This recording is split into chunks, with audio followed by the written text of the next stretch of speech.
પરાગનયનની પ્રક્રિયા છે એના માટે વાત કરવાની છે, બરાબર। સામાન્ય રીતે પરાગનયનની પ્રક્રિયા કોને કહેવાય? તો કે જ્યારે આપણે સપુષ્પી વનસ્પતિ માટે વાત કરીએ છીએ ત્યારે સ્વપુષ્પી વનસ્પતિની અંદર એક પુષ્પ પર રહેલા પરાગરજનું એના સ્ત્રી કેસર ઉપર સ્થાપિત થવાની પ્રક્રિયાને આપણે પરાગનયનની પ્રક્રિયા કહીએ છીએ, બરાબર। આપણે જોઈએ છીએ કે કોઈ પણ પુષ્પ હોય તો એની અંદર મુખ્યત્વે અલગ અલગ ભાગો હોય છે જેને આપણે પ્રજનન અંગો કહીએ છીએ, બરાબર, જેના વિશે ડિટેલમાં માહિતી છે એ આપણે અલગ અલગ રીતે મેળવી ચૂક્યા છીએ। પ્રજનનીય ભાગ તરીકે વાત કરીએ તો અહીંયા આગળ કોઈ પણ પુષ્પ છે એની અંદર સ્ત્રી કેસર હાજર હોય, સાથે સાથે અહીંયા આગળ પુકેસર હાજર હોય, બરાબર। અને એની સાથે આપણે જોઈએ તો સહાયક પ્રજનન અંગો તરીકે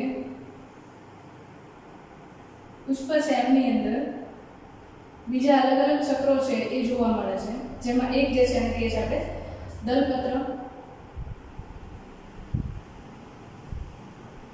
બરાબર। અને કલિકાવસ્થા દરમિયાન રક્ષણ આપવાનું કાર્ય કરતા હોય એવા સૌથી અગત્યના ભાગ તરીકે વજ્રજનક। આ બધા જ અલગ અલગ ભાગ છે એ આપણે પુષ્પની અંદર જોતા હોઈએ છીએ, રાઈટ।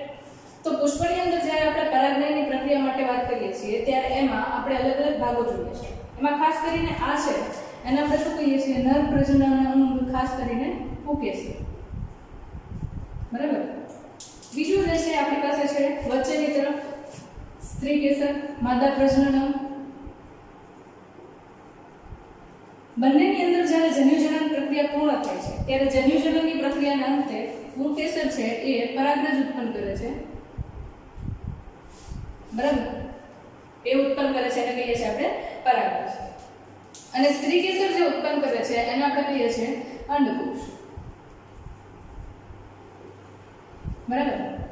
બંને જે કોષો છે એમની પ્લોઇડી જુઓ તો કેવી હોય? n હોય, નંબર ઓફ ક્રોમોઝોમ, રંગસૂત્રોની સંખ્યા કેવી હોય? n માં હોય, 2n માં હોતી નથી, કારણ કે અહીંયા આગળ અર્ધીકરણની પ્રક્રિયાને અંતે આપણને બંને પ્રકારના જન્યુઓ ઉત્પન્ન થતા જોવા મળે છે, બરાબર, ઓકે। બીજી એક ખાસિયત જુઓ તો આ બંને પ્રકારના જન્યુઓ છે એ બંને પ્રકારના જન્યુઓ અચલિત પ્રકારના છે, અચલિત પ્રકારના જન્યુઓ, બરાબર। હવે હમણાં આપણે વાત કરી કે પરાગનયનની પ્રક્રિયા કોને કહીએ છીએ? તો કે નરની અંદર જે પુકેસર છે એમના વડે ઉત્પન્ન થયેલી પરાગરજ છે એમને સ્ત્રી કેસર પર સ્થાપિત થવાની પ્રક્રિયા છે એમને આપણે શું કહીએ છીએ? પરાગનયનની પ્રક્રિયા, બરાબર। જો પરાગનયનની પ્રક્રિયા થશે તો અને તો જ પરાગરજની અંદરથી પરાગનલિકાનો વિકાસ થશે અને એ ભ્રૂણપુટમાં રહેલા અંડકોષ સુધી પહોંચશે,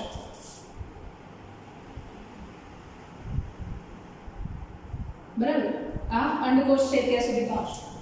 પણ એના માટે આપણે વાત કરીએ એ પ્રમાણે કે બંને જન્યુઓ છે કેવા છે? અચલિત પ્રકારના જન્યુઓ છે। તો બંને જન્યુઓ જ્યારે અચલિત પ્રકારના છે ત્યારે કોઈના કોઈ માધ્યમ વડે એમણે એક પુષ્પમાંથી બીજા પુષ્પ ઉપર કે પછી એ જ પુષ્પના એ જ સ્ત્રી કેસર ઉપર સ્થાપિત થવાનું, બરાબર। તો આ પરિસ્થિતિની અંદર આ પ્રક્રિયા પરાગનયનની છે એના માટે અલગ અલગ પ્રકારના વાહકો હોય છે,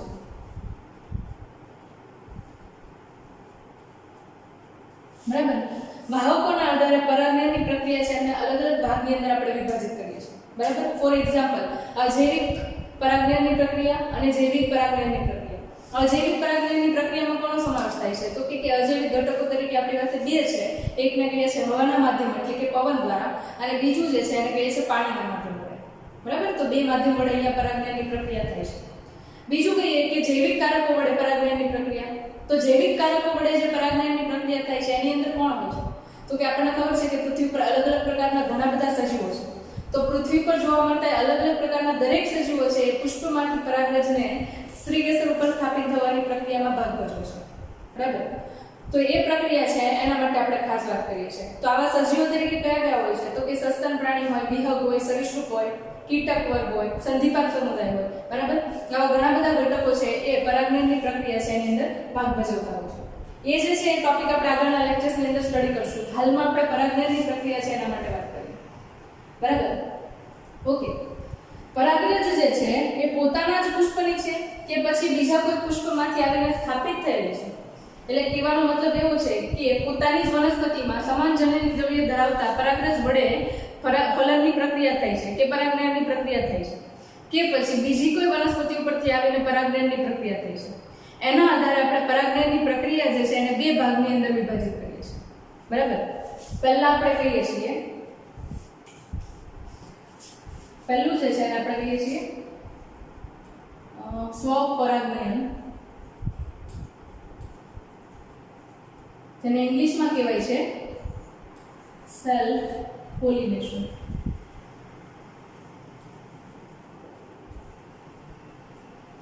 સ્વપરાગનયન એટલે કે સેલ્ફ પોલિનેશનની પ્રોસેસ છે, એની અંદર આપણે બે મેઇન પાર્ટ લઈએ. બરાબર. પહેલું જે છે એને આપણે કહીશું એ, જેની અંદર આપણે કહીએ છીએ સ્વફલન,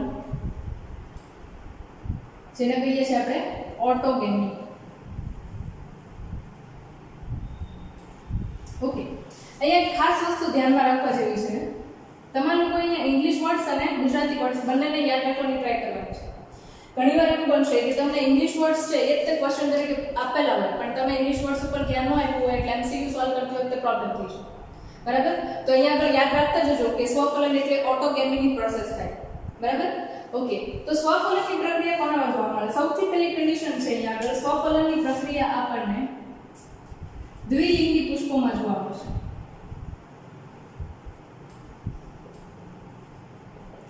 દ્વિલિંગી પુષ્પો એટલે કેવા? તો કે જેમની અંદર આપણને નર અને માદા બંને પ્રજનનો એક જ પુષ્પમાં જોવા મળતા હોય. તો અહીંયા આગળ આપણી પાસે એક્ઝામ્પલ તરીકે છે જ, પણ છતાંય પુષ્પ છે એમને થોડું હાઇલાઇટ કરી લઈએ. સ્ત્રીકેસર અને પુંકેસર બંને એક જ પુષ્પમાં હાજર હોય એવા પુષ્પને આપણે શું કહીશું? તો કે એવા પુષ્પોને આપણે દ્વિલિંગી પુષ્પ કહીશું. બરાબર. તો અહીંયા શું થશે? તો કે અહીંયા આગળ આપણને પ્રોસેસમાં જોવા મળશે કે અહીંયા પરાગરજ છે એ પોતાના જ પુષ્પની અંદર રહેલા પુંકેસરમાંથી મુક્ત થશે અને એ પરાગરજ છે એના જ સ્ત્રીકેસર ઉપર આવીને સ્થાપિત થશે. તો આવા પ્રકારની પ્રક્રિયા છે એને આપણે સ્વફલનની પ્રક્રિયા કહીએ છીએ. ઘણી બધી વનસ્પતિ છે તો એમની અંદર માત્ર ને માત્ર સ્વફલનની પ્રક્રિયા કરવા માટે પુષ્પો જે છે એ જીવન પર્યંત કલિકા અવસ્થામાં જોવા મળે છે, જેને આપણે સવૃંત પુષ્પતા કહીએ છીએ, જે આગળ આપણે ડિસ્કસ કરશું પછી. બરાબર. તો સ્વફલનની પ્રક્રિયા છે એને વનસ્પતિ દ્વારા ઉત્તેજિત કરવા માટે અનુકૂલનો પણ જોવા મળે છે. બરાબર. ઓકે, તો અહીંયા દ્વિલિંગી પુષ્પો જે છે એમની અંદર સ્વફલનની પ્રક્રિયા થાય છે. યાદ રાખજો અહીંયા આગળ સમાન પુષ્પ છે એના જ પુંકેસરમાંથી મુક્ત થતી પરાગરજ એના જ સ્ત્રીકેસર ઉપર સ્થાપિત થાય તો એ પ્રક્રિયાને આપણે ઓટોગેમી એટલે કે સ્વફલનની પ્રક્રિયા કહીએ છીએ. બરાબર. લાક્ષણિક રીતે યાદ રાખવાનું કે દ્વિલિંગી પુષ્પો જે છે એમની અંદર તમને આ પ્રક્રિયા જોવા મળશે. બરાબર. ઓકે, નેક્સ્ટ બીજો ટાઈપ જોઈએ આપણે. તો કે અહીંયા આગળ બીજો પ્રકાર આવશે ગેઇટેનોગેમી.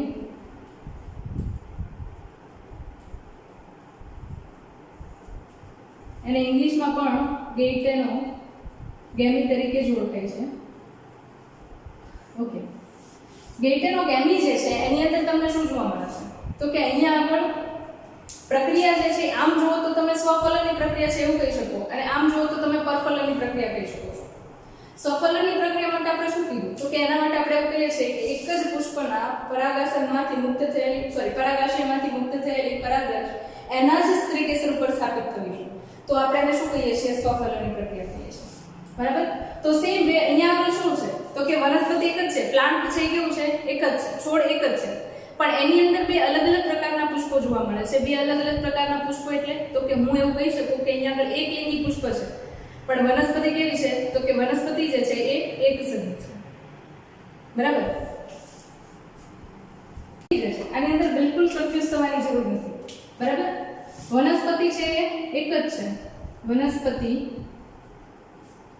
એક જ છે, પરંતુ પુષ્પો અલગ છે. બરાબર. એટલે અહીંયા આગળ પુષ્પો જે જોવા મળે છે આપણને એ પુષ્પો જે છે એ કેવા છે? તો કે પુષ્પો છે એ એકલિંગી પુષ્પો છે. બરાબર. એટલે હું અહીંયા આગળ જો પ્લાન્ટને ઇમેજિન કરવાની ટ્રાય કરું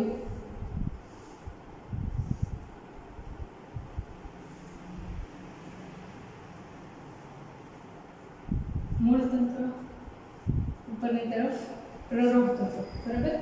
જેની અંદર તમને પુષ્પો આવેલા જોવા મળે છે.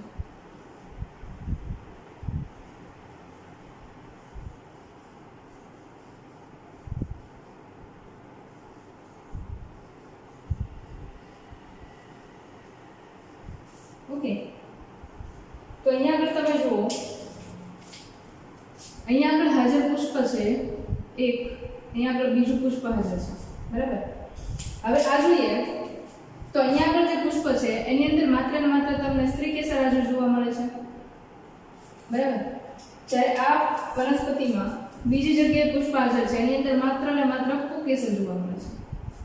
તો આ બંને જે પુષ્પો છે એ કેવા થયા? તો કે આ માદા પુષ્પ થયું અને આ જે છે એને હું કહીશ નર પુષ્પ, બરાબર. બંને એકલિંગી પ્રકારના પુષ્પ થયા. પણ જ્યારે હું વનસ્પતિ માટે વાત કરું છું ત્યારે વનસ્પતિ છે એ કેવી થઈ? તો કે આ વનસ્પતિ છે એની અંદર બંને પુષ્પો અલગ અલગ જગ્યાએ છે, પણ એને હું કઈ કહીશ? તો કે એમને હું કહીશ એક સદની વનસ્પતિ.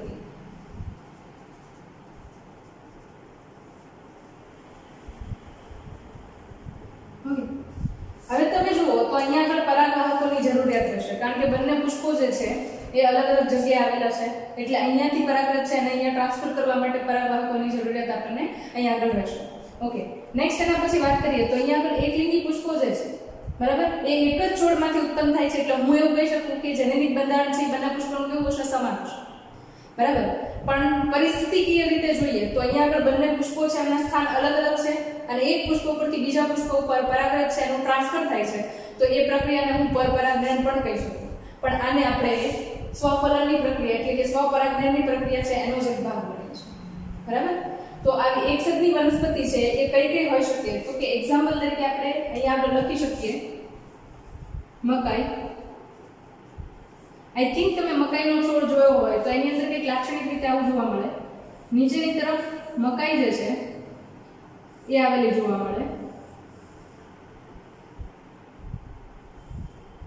જે ગાંઠનો વિસ્તાર છે ત્યાંથી મકાઈના પર્ણો છે એ વિકાસ પામતા આપણને જોવા મળે, રાઈટ. આપણને એ પણ યાદ હશે કે વનસ્પતિની અંદર જે ગાંઠનો ભાગ હોય ત્યાંથી પર્ણ છે કે પ્રકાંડના અંદર પુષ્પનું નિર્માણ થાય છે. ઓકે, તો મકાઈનો છોડ જો તમે જોયો હોય તો એની અંદર ઉપરની તરફ તમને નર પુષ્પ આવેલા જોવા મળશે, આવી રીતે કંઈક નર પુષ્પો છે એ ગોઠવાયેલા જોવા મળે. અને માદા પુષ્પો જે છે એ તમને નીચેની તરફ પર્ણો જે છે એની અંદર જોવા મળે છે, બરાબર. અહીંયા આગળ તમને માદા પુષ્પો જોવા મળશે. હવે માદા પુષ્પની અંદર ફલનની પ્રક્રિયા થઈ જાય એટલે આપણને ખબર છે કે એની અંદરથી મકાઈનું નિર્માણ થાય છે, બરાબર. અને એ મકાઈ જે છે એમના પરસિસ્ટન્ટ એટલે કે વધેલા વધેલા જે સ્ત્રી કેસર જે છે એ તમને સેલ્યુલોઝના ફાઇબર સ્વરૂપે મકાઈની અંદર જોવા મળે છે. તો અહીંયાથી ઉપરની તરફથી હવા કે પછી કોઈ અન્ય વાહક માધ્યમે પરાગરજ છે મુક્ત થશે અને જે કોઈ પણ પુષ્પ અહીંયા આગળ હાજર છે એની અંદર રહેલા સ્ત્રી કેસર છે એમના ઉપર એ પરાગરજ આવશે, બરાબર. અને એ પરાગરજ વડે પરાગનયનની પ્રક્રિયા થશે અને ધીરે ધીરે કરતા એમાંથી બીજ નિર્માણની પ્રક્રિયા છે ચાલુ થશે. તો આ રીતે મકાઈ જે છે એમની અંદર આપણને મકાઈનું નિર્માણ થતું જોવા મળે છે. મકાઈ છે એકસદની વનસ્પતિ છે જેની અંદર નર પુષ્પો છે ઉપરની તરફ હોય છે અને માદા પુષ્પો છે નીચેની તરફ હોય છે, જે સ્વપરાગનયનની પ્રક્રિયા છે એક જ છોડની અંદર જોવા મળતી પ્રક્રિયા છે, પણ વાહકના માધ્યમ વડે થતી પ્રક્રિયા છે, બરાબર. તો મકાઈની અંદર તમને આવું જોવા મળે. આના ઉપરાંત બીજી પણ એક્ઝામ્પલ તરીકે વનસ્પતિ છે અહીંયા આગળ એરંડા, બરાબર. એરંડા છે એની અંદર પણ નર પુષ્પો અને માદા પુષ્પો એક જ વનસ્પતિ ઉપર અલગ અલગ સ્થાન પર જોવા મળે છે, બરાબર. તો આ જે છે એરંડા મકાઈ, બરાબર, એ એના એક્ઝામ્પલ છે કે જેની અંદર તમે એક લિંગી પુષ્પ જુઓ છો પણ વનસ્પતિ છે કેવી છે? એક સદની પ્રકારની, બરાબર. તો આ જે છે આપણે સ્વપરાગનયનની પ્રક્રિયા છે એના માટે વાત કરીએ. હવે એક બીજો પ્રકાર આવે છે જેને આપણે નામ આપીએ છીએ પરપરાગનયન.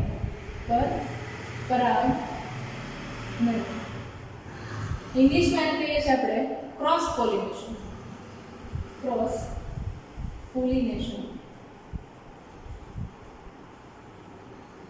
ઓકે, પરપરાગનયન ક્રોસ પોલિનેશનની પ્રક્રિયા છે. આમ જુઓ તો તમને ઓટોમેટિકલી આઈડિયા આવી જાય કે પરપરાગનયનની પ્રક્રિયા કોને કહેવાય, બરાબર. તો પરપરાગનયનની પ્રક્રિયા છે એના માટે ખાસ કરીને આપણે વાત કરીએ તો અહીંયા આગળ બે અલગ અલગ પ્રકારની વનસ્પતિ છે કે જે સંપૂર્ણ રીતે દ્વિસદની પ્રકારની વનસ્પતિ છે. બરાબર. એમની અંદર તમને લાક્ષણિક રીતે પરપરાગનયનની પ્રક્રિયા છે જોવા મળે છે. હવે વાત કરીએ આપણે પરપરાગનયન. તો અહીંયા આગળ શું છે તો કે બે અલગ જ વનસ્પતિ છે એમની અંદર રહેલા પુષ્પો વચ્ચે પરાગનયનની પ્રક્રિયા થાય છે. બે અલગ પ્રકારની વનસ્પતિના પુષ્પો વચ્ચે પરાગનયન પ્રક્રિયા જોવા મળે છે. બરાબર. ઓકે, બે અલગ અલગ વનસ્પતિ કીધી તો એક સ્ટાન્ડર્ડ એક્ઝામ્પલ તરીકે અહીંયા લઈએ છીએ આપણે દ્વિસદની વનસ્પતિ. ખાસ કરીને આ પ્રક્રિયા તમને દ્વિસદની વનસ્પતિમાં જોવા મળે છે. ઓકે, દ્વિસદની વનસ્પતિ છે એટલે એની અંદર નર છોડ અને માદા છોડ બંને છોડ જ અલગ છે. જ્યારે અહીંયા આગળ શું હતું તો કે નર પુષ્પો અને માદા પુષ્પો અલગ હતા, છોડ પણ એક જ હતો. બરાબર. તો અહીંયા આગળ આપણે એક્ઝામ્પલ તરીકે લઈએ છીએ પપૈયાનો છોડ. બરાબર. તો એની અંદર તમને નર છોડ અને માદા છોડ બંને અલગ અલગ જોવા મળે છે.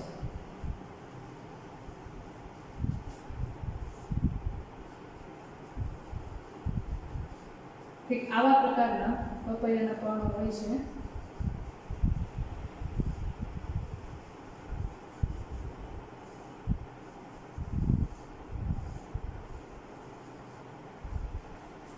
બરાબર.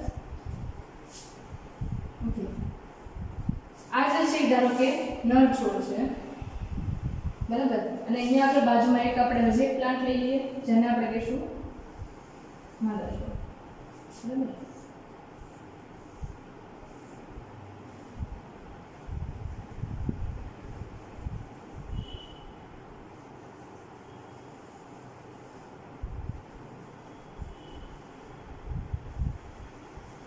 ઓકે, હવે નર છોડ કીધો છે તો એની અંદર શું હશે? માત્ર ને માત્ર નર પુષ્પો છે. બરાબર. તો અહીંયા આગળ નર પુષ્પો જે છે એક સાથે ઘણા બધા પુષ્પો જે છે એ નર છોડની અંદર તમને આવેલા જોવા મળશે. જો કે આના માટે આપણે ઓલરેડી ચેપ્ટર ફર્સ્ટ છે એની અંદર વાત કરેલી એકસદની વનસ્પતિ અને દ્વિસદની વનસ્પતિ છે એના માટે જ્યારે આપણે વાત કરતા હતા ત્યારે. બરાબર. ઓકે, તો આ જે છે ધારો કે આપણા નર પુષ્પો છે અને બીજી જ વનસ્પતિ છે કે જેને આપણે માદા છોડ કહીએ છીએ. બરાબર. તો એ માદા છોડ છે એની અંદર તમને શું જોવા મળે છે તો કે ત્યાં આગળ તમને માદા પુષ્પો આવેલા જોવા મળશે.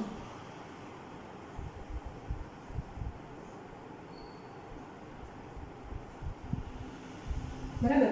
આ રીતે તમને પુષ્પ આવેલા જોવા મળશે. હવે અહીંયા આગળ શું થશે તો કે પપૈયા જે છે એની અંદરથી નર છોડ છે એમની અંદર ઉત્પન્ન થયેલી પરાગરજ છે એ પરાગવાહકોના માધ્યમ વડે માદા છોડ છે ત્યાં સુધી પહોંચાડવામાં આવશે. પરાગવાહકો વડે એક જગ્યાએથી એક છોડમાંથી બીજા છોડ ઉપર આવેલા પુષ્પો છે ત્યાં આગળ પહોંચાડવામાં આવશે. જેવી પરાગનયનની પ્રક્રિયા પૂરી થશે. બરાબર. અને પરાગનયનની પ્રક્રિયા પૂરી થશે એટલે અહીંયા આગળ છોડ જે છે એમાં રહેલા પુષ્પો જે છે એ ધીરે ધીરે કરતા ફળનું નિર્માણ શરૂ કરશે અને એ ફળના નિર્માણ તરીકે અહીંયા તમને ખબર છે કે પપૈયાનું નિર્માણ થતું જોવા મળે છે. રાઈટ. એટલે જનરલી તમને જો ખબર હોય તો જે પુષ્પની અંદર નર છોડ આવે છે ને એને ફળની પ્રક્રિયા થઈ જાય પછી શું કરે ખેડૂત તો કે આ છોડ જે છે એમને હટાવી દે. કારણ કે એની ત્યાં આગળ કોઈ જરૂરિયાત નથી. અહીંયા આગળ પપૈયા બેસી ગયા છે એટલે હવે પરાગરજ આવે કે ન આવે એનો કોઈ ફાયદો નથી. બરાબર. એટલે ખેતર છે એમાંથી ખેડૂત શું કરશે તો કે જે કંઈ પણ નર છોડ છે એ બધાને દૂર કરશે અને માત્ર ને માત્ર માદા છોડ છે એમને રહેવા દેશે.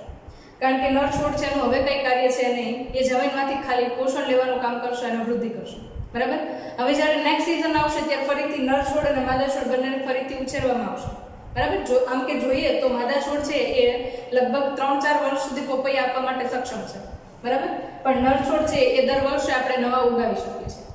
તો અહીંયા આગળ તમને દ્વિસદની વનસ્પતિ છે એની અંદર તમને નર છોડ છે એના ઉપર માત્ર નર પુષ્પો જોવા મળશે અને માદા છોડ છે એમની ઉપર માત્ર માદા પુષ્પો જોવા મળશે. તો આ પ્રકારે જે પરાગનયનની પ્રક્રિયા થાય છે અને ક્રોસ પોલિનેશનની પ્રોસેસ કહેવાય છે. ઓકે, ક્રોસ પોલિનેશનની પ્રક્રિયા જે છે એ તમને એક્ઝામ્પલ તરીકે પપૈયાનું નામ આપ્યું. બરાબર. હવે એની સિવાય બીજી ઘણી બધી વનસ્પતિ છે જેમની અંદર આ પ્રકારની પ્રક્રિયા જોવા મળે છે. બરાબર. હવે અહીંયા આગળ આપણે વાત કરીએ સ્વપરાગનયન અને પરપરાગનયન. તો અહીંયા આગળ સ્વપરાગનયનની પ્રક્રિયા છે એમના માટે પણ ઘણી બધી વનસ્પતિ છે એમના અંદર અનુકૂલન જોવા મળે છે, અને ઘણી બધી વનસ્પતિ છે એની અંદર પરપરાગનયનની પ્રક્રિયા માટે પણ અનુકૂલન જોવા મળે છે. બરાબર. એની અંદર તમે ઘણા બધા એક્ઝામ્પલ્સ જોવાના છો, અને આની અંદર પણ ઘણા બધા એક્ઝામ્પલ્સ જોવાના છીએ જે નેક્સ્ટ લેક્ચરની અંદર વાત કરવાના છીએ. જો કોઈ વનસ્પતિ છે એને સેલ્ફ પોલિનેશન સ્વપરાગનયનની પ્રક્રિયા કરાવવી છે તો એની અંદર કયા પ્રકારના અનુકૂલનો હોય, અને જો કોઈ વનસ્પતિ છે એની અંદર પરપરાગનયનની પ્રક્રિયા થાય છે જનનિક રીતે તો એમની અંદર કેવા પ્રકારની પ્રક્રિયા હોય છે કહી શકીએ. બરાબર. સામાન્ય રીતે પરપરાગનયનની પ્રક્રિયા છે એને આપણે સંકરણ પણ કહી શકીએ છીએ. બરાબર. એને આપણે સંકરણ એટલે કે હાઇબ્રિડાઇઝેશન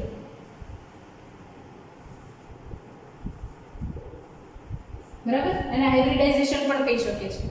કારણ કે એવું જરૂરી નથી કે આ જ વનસ્પતિની પરાગરજ છે એના પરાગને સ્થાપિત કરે. બરાબર. એ જાતિની સ્થાપિત કરે, બીજી જાતિની પણ સ્થાપિત થઈ શકે. અને એમ પણ જોઈએ તો જનનિક રીતે આ છોડ છે એના લક્ષણો છે બિલકુલ અલગ છે, અને આ છોડ છે એના લક્ષણો પણ અલગ છે. એટલે જનનિક મિશ્રતાઓ વધે છે જેના કારણે આપણે સંકરણ કહી શકીએ છીએ. અને જનનિક મિશ્રતાઓ વધે છે એના કારણે એક ફાયદો છે, આપણને વિવિધતા જોવા મળે છે. બરાબર. અને ઘણીવાર એ વિવિધતા છે એ ફાયદાકારક હોય છે જે આપણને પરપરાગનયનની પ્રક્રિયા વડે જોવા મળે છે. બરાબર. તો આ જે છે એ સ્વફલન અને પરફલનની પ્રક્રિયા છે એના માટે વાત કરી. હવે પરપરાગનયનની પ્રક્રિયા છે એને આપણે બીજો મોસ્ટ એમ્પી વર્ડ યુઝ કરીએ છીએ. આવી જે જાતિઓ છે એને આપણે કહીએ છીએ ઝેનોગેમી. ઝેનોગેમી પરવશ, ગુજરાતીમાં એને કહીએ છીએ પરવશ. ઝેનોગેમી તરીકે આ જાતિઓ છે એમને ઓળખવામાં આવે છે. બરાબર. તો આ સંપૂર્ણ રીતે સ્વપરાગનયન અને પરપરાગનયનની પ્રક્રિયા છે.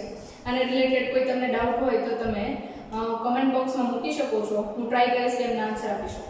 ઓકે. તો અહીંયા સુધી રાખીએ છીએ. નેક્સ્ટ લેક્ચરની અંદર પાછા આપણે પરાગનયનની પ્રક્રિયા છે એમની અંદર વનસ્પતિને લઈને કેવા પ્રકારના અનુકૂલન હોય એના માટે વાત કરીશું.